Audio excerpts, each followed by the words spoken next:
Tercer periodo, redefinición del orden colonial. El hecho colonial 1492 fue un año clave para América, España y la humanidad, con la llegada de la expedición de Cristóbal Colón y el inicio de la subjugación violenta de los pueblos aborígenes. Comenzó una época nueva para nuestro continente. También en ese año culminó el proceso de unidad política de todos los reinos hispánicos bajo los reyes católicos. Luego se inició en estas tierras una extensa época colonial que duró casi 3 siglos. La historiografía tradicional suele caracterizar a la época colonial del actual Ecuador como un lapso de gran estabilidad, en oposición a la inestabilidad que se dio en los años republicanos. La colonia se solía ver sin mayores modificaciones en la estructura social y económica.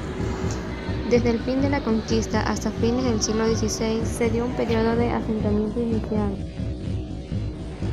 Desde inicios del siglo XVIII y hasta cerca de 100 años después, cuando se inició la independencia, se dio un tercer periodo, caracterizado por la crisis y la readecuación de las relaciones sociales y el agotamiento del régimen colonial. La crisis de los 1700. El inicio del siglo XVIII fue para España y su imperio colonial el comienzo de una nueva era. Los monarcas de la dinastía Borbón. España, luego de ser una potencia industrial con capacidad para competir con Inglaterra y Francia y abastecer sus mercados coloniales.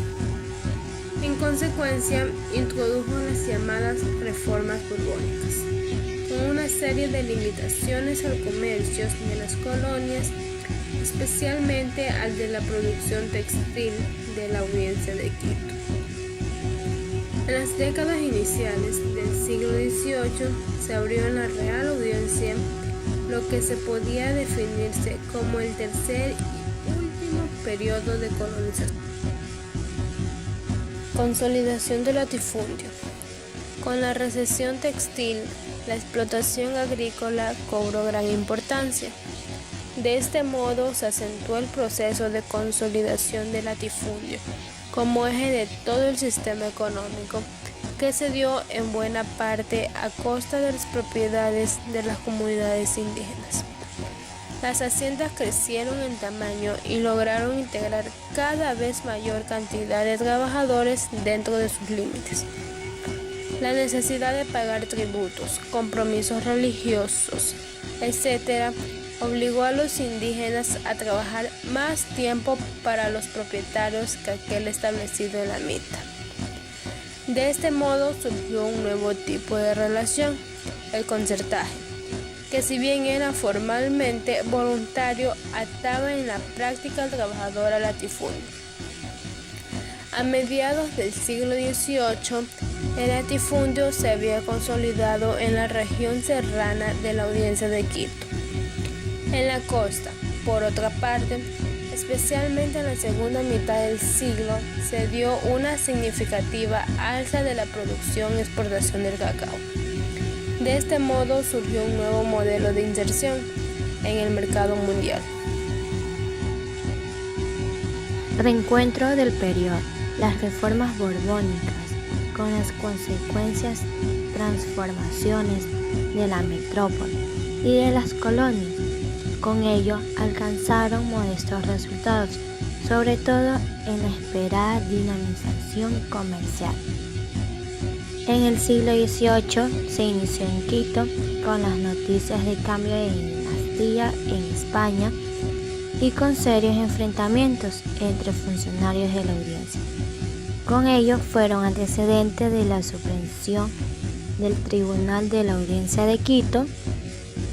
Una vez eso sucedió, en el año 1717 fue creado el nuevo Virreinato de Santa Fe de Bogotá.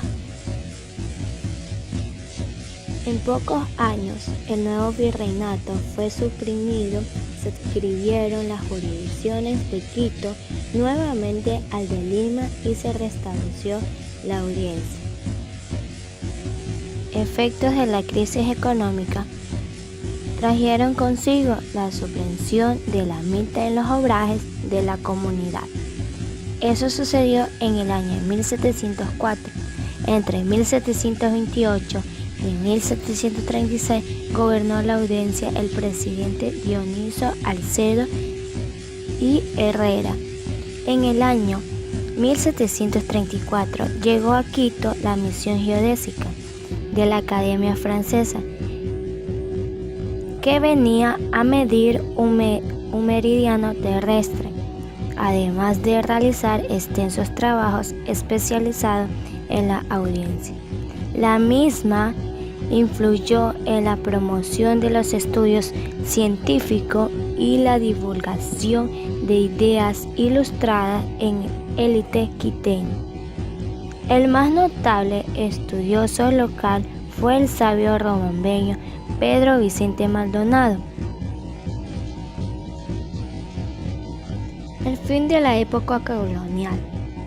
La segunda mitad del siglo XVIII fue de agitación intelectual y cultural en la Real Audiencia. El padre Juan de Velasco, jesuita romambeño que marchó al exilio por la expulsión, él escribió una historia del Reino de Quito. Su obra monumental que ponía las bases de conciencia quiteña y de la búsqueda de esa identidad al mismo tiempo que fundaba la historiografía nacional. Con ello fue el más destacado médico de la Audiencia de Quito. Sus ideas contestatorias y sus iniciativas de organización le trajeron problemas con las autoridades españoles que lo expatriaron y lo encarcelaron. Por ende, él murió cuando era joven. Velasco y Espejo son dos más altas figuras de un momento de definición inicial de la conciencia quiteña. Los criollos ocupaban crecientemente el espacio dominante en Quito. Gracias.